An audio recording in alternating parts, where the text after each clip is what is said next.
नमस्कार मित्रों, study bye Hindi DK में आपका स्वागत है। हम भक्ति काल में ज्ञानाश्रयी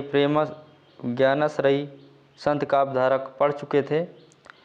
आज हम पढ़ेंगे प्रेमाश्रयी काव्यधारा, जिसमें सूफी काव्यधारा के बारे में पढ़ेंगे। तो आइए शुरू करते हैं।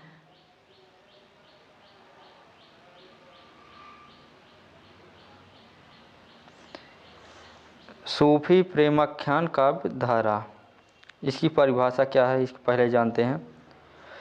भक्ति काल की निर्गुण काव्यधारा के अंतर्गत जिन भक्त कवियों ने प्रेम को ईश्वर प्राप्ति का एकमात्र साधन मानकर काव्य रचना की, उनके द्वारा रचित काव्य को आचार्य रामचंद्र शुक्ल ने प्रेमाश्रयी काव्यधारा कहा है।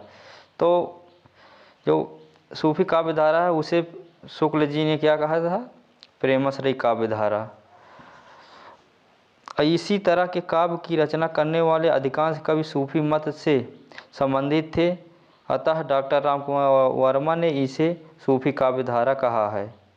तो यहाँ दो क्वेश्चन बनता है कि आचार्य रामचंद्र शुक्ल ने सूफी काव्यधारा को क्या नाम दिया था? प्रेमाश्रयी। और डॉक्टर रामकुमार ने सूफी काव्यधारा कहा है।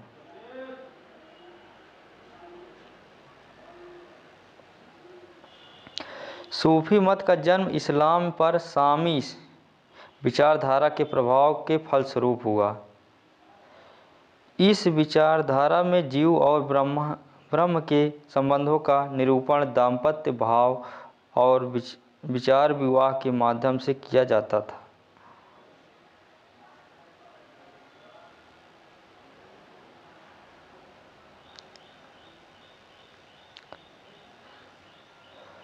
अब देखते हैं सूफी शब्द का अर्थ क्या है। पहला है सूफ। सूफ का अर्थ होता है ऊन। और सोफोस का अर्थ होता है ज्ञान। सुफ़ा का अर्थ होता है चबूतरा, जिस पर ये लोग सूफी संत लोग बैठकर उस चबूतरे पर अपने ज्ञान को लोगों तक पहुंचाते थे। सफ़ा का अर्थ है पवित्र। सफ़ा पंक्ति से लगाया जाता था है।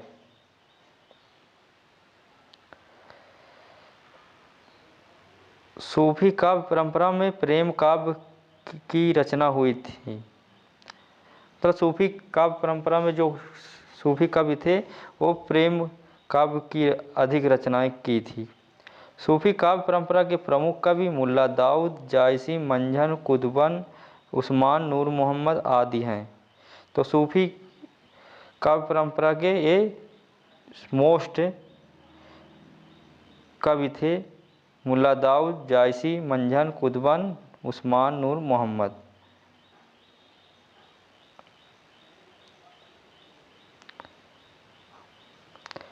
इस काव्यधारा को प्रेम मार्गी, प्रेमश्रयी, प्रेमाख्यान, कथा काव्य आदि के नाम से भी जाना जाता है।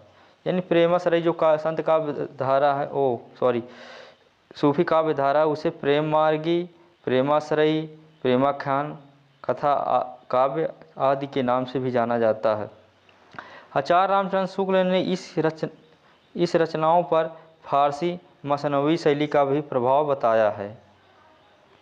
भारत में इस मत का आगमन 9वीं-10वीं शताब्दी से हो गया था, लेकिन इसके प्रचार प्रसार का श्रेय ख्वाजा मोइनुद्दीन चिश्ती को है।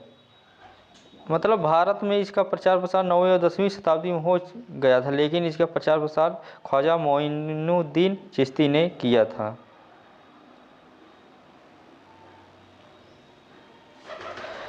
गणपत चंद्र गुप्त ने सूफी काव्य को रोमांटिक कथा काव्य कहा है। गणपत चंद्र गुप्त ने सूफी काव्य को क्या कहा है? रोमांटिक कथा काव्य कहा है। इस धारा के प्रतिनिधि जायसी हैं। इनकी प्रमुख रचना पद्मावत है, जो 1540 ईस्वी में इन्होंने लिखी थी। तो इस सूफी काव्य धारा के प्रतिनिधि कवि जायसी जी हैं। इसकी इनकी प्रमुख रचना जो है पद्मावत, यह 1540 ईस्वी में इन्होंने लिखा था। सूफी काव्य के अधिकांश सभी यहाँ होगा सभी मुसलमान हैं, लेकिन इसमें धार्मिक कट्टरता का अभाव है। हिंदी में प्रथम सूफी कवि मुल्ला दाऊद को माना जाता है।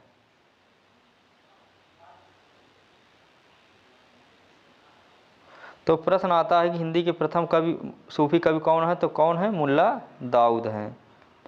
आचार्य रामचंद्र शुक्ल ने हिंदी का प्रथम कवि किसे माना, कुतुबन को। यह भी प्रश्न बहुत पूछा गया है कि आचार्य रामचंद्र शुक्ल के अनुसार प्रथम सूफी कवि कौन है हिंदी के, तो वो कुतुबन है। और राम कुमार वर्मा ने मुल्ला दाऊद का चंदायन लोरकहा से सूफी काव्य परंपरा की शुरुआत मानी है। तो राम कुमार वर्मा ने मुल्ला दाऊद की चंदान से ही सूफी काव्य परंपरा की शुरुआत मानी है। यही सर्वमान्य मत भी है, यही माना जाता है मुल्ला दाऊद, इन्हीं के मत को, राम कुमार वर्मा के ही। सूफियों में रबिया नाम की एक कवियत्री भी थी। तो जो सूफी कवि थे उसमें एक महिला भी थी, उसका क्या नाम था, रबिया। अब आगे देखते हैं सूफी शब्द की उत्पत्ति कैसे हुई। सूफी शब्द की उत्पत्ति, तो सूफ का अर्थ है जूट या ऊन, अर्थात जो सूफ से बने हुए वस्त्र धारण करते थे तथा संसार से विरक्त का संदेश देते थे, वह सूफी कहलाए। दूसरा है सफ शब्द से, सफ का अर्थ है अग्रिम पंक्ति, अर्थात जो अपने पवित्र कार्यों के कारण पर कयामत के दिन अग्रिम पंक्ति में गिने जाएंगे, उन्हें सूफी कहते हैं। तीसरा है सूफा शब्द से, सूफा का अर्थ है चबूतरा, अर्थात मोहम्मद साहब की मजार के सामने बने हुए सूफा पर बैठकर उपासना करने वाले सूफी हैं। तो हम आपको बता रहे थे ना, सूफा शब्द जो चबूतरा जिस पर बैठकर अपने, तो वो था क्या, मोहम्मद साहब की मजार का बना हुआ था, उपासना वहीं पर देते थे ये लोग। चौथा है सोफिया शब्द से, सोफिया शब्द का अर्थ है पवित्र, अर्थात पवित्र जीवन जीने वाले सूफी कहलाते हैं। सुफ़ा शब्द का अर्थ है तत्वज्ञानी, अर्थात जिसे परम तत्व का ज्ञान हो वह सूफी है। काव्य की प्रमुख विशेषताएं, सूफी काव्य की प्रमुख विशेषता क्या है, देखते हैं। सूफी काव्य की प्रमुख विशेषता, हिंदू राजा रानियों की प्रेम कहानी का वर्णन करते थे। सभी रचनाएं प्रबंध काव्य के रूप में रची गई थी। सभी रचना फारसी व मसनवी शैली में लिखित है। फारसी मसनवी से आशय प्रारंभ से में ईश वंदना, पैगंबर की स्तुति, साहे वक्त की प्रशंसा आदि है। सूफी कवियों की भाषा क्या थी, अवधी भाषा का प्रयोग इन्होंने किया था। यह क्वेश्चन हमेशा पूछा जाता है, इसे ज़रूर नोट कीजिए। अलौकिक प्रेम के द्वारा अलौकिक प्रेम की अभिव्यंजना, यहाँ होगा लौकिक प्रेम के द्वारा अलौकिक प्रेम की अभिव्यंजना, यह होगा। खंडन मंडन का अभाव है, प्रायः दोहा चौपाई छंद का प्रयोग किया। इन्होंने कौन से छंद का प्रयोग किया है, दोहा छंद का प्रयोग, दोहा और चौपाई छंद का प्रयोग किया है।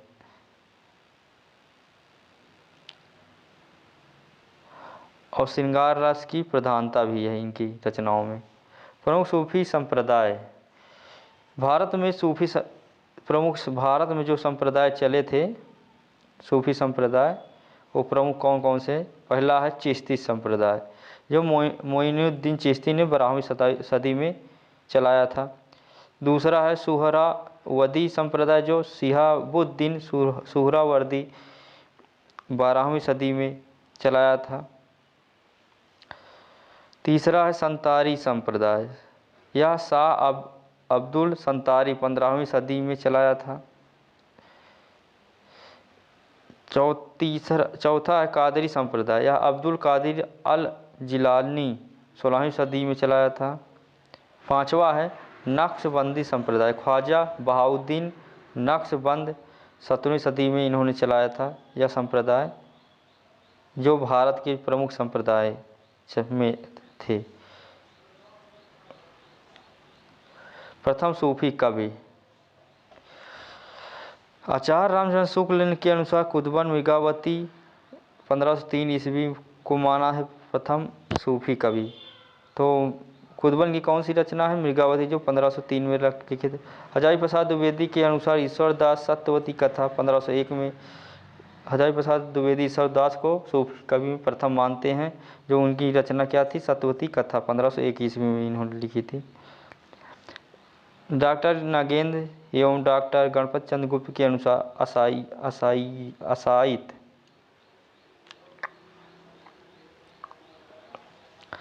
तीसरा है डॉक्टर नागेंद्र एवं डॉक्टर गणपत चंद्र गुप्त के अनुसार असाइत को मानते हैं प्रथम सूफी कवि। जो इनकी रचना क्या थी? हंसावली 1370 ईस्वी में इन्होंने लिखा था। डॉक्टर राम कुमार वर्मा मुल्ला दाऊद को मानते हैं चंदान, जो 1379 ईस्वी में लिखित। यही सर्वमान मत भी है। यही डॉक्टर राम कुमार वर्मा की का सर्वमान मत है कि प्रथम सूफी कवि मुल्ला दाऊद है, जो चंदान 1379 ईस्वी में रचना की थी। वही इसी को मानते हैं। सूफी मत की मान्यताएं क्या थी? सूफी मत में ईश्वर को निराकार और सर्वव्यापी मानते हैं। वे ईश्वर जगत में व्याप्त मानकर उनके सौंदर्य का पर मुग्ध होते हैं। इस काव्यधारा के अधिकांश कवि मुस्लिम थे, किंतु इन्होंने हिंदू प्रेम कथाओं का आधार बनाया।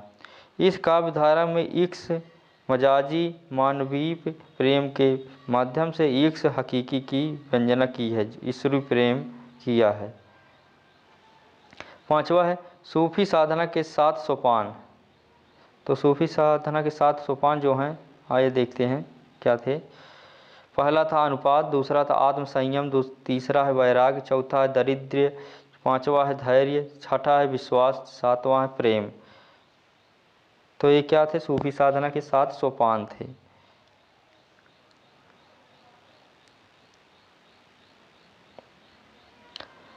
छठा नंबर का है ईश्वरी साधन के 4 मुकाम हैं, जो यानी पड़ाव जो हैं। पहला क्या था? शरीयत, दूसरा था तरीकत, मारिफत, हकीकत। ये 4 इनके पड़ाव यानी साधना के 4 ईश्वरीय साधना के 4 मुकाम में पड़ाव हैं, जिससे गुजर कर ही वह हाल की दशा में पहुँचते थे। हाल की दशा में, अब हाल क्या है देखते हैं। हाल के 4 दशाएं के नाम हैं, दशाएं हैं जो हैं। देखो हाल क्या है। यह है नासूर, जो भौतिक जगत से, मलकूत आत्मचिंतन जगत से, जबरूत आनंदमय जगत, और लाहूत सत्य जगत अर्थात ब्रह्म है।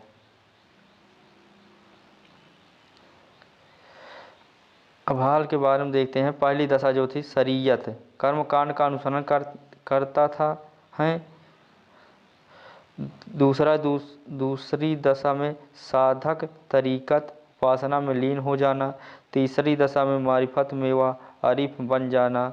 चौथी दशा में वह हकीकत यानी परम तत्व की उपलब्धि हो जाना। ये 4 सोपान जो हैं यही हैं। सूफी काव्य का काल क्रमानुसार रचना एवं उनको देखते हैं के बारे में। तो पहला है क्या है? असाइत, जो हंसावली इनकी रचना है, जो 1370 ईस्वी में उन्होंने लिखा था। मुल्ला दाऊद की रचना चंदान, जो 1380 ईस्वी है। ईश्वर दास सत्यवती कथा 1501 ईस्वी है। कुतुबन मृगावती 1503 ईस्वी है। जायसी की रचना पद्मावत 1520 ईस्वी। आखिरी कलाम अखरावट भी इनकी रचना है। मंझन मधुमालती 1545 ईस्वी में लिखा था। नंददास रूप मंजरी 1568 ईस्वी में रचित किया था। आलम माधवा नलकाम कांदला 1584 ईस्वी में लिखा था।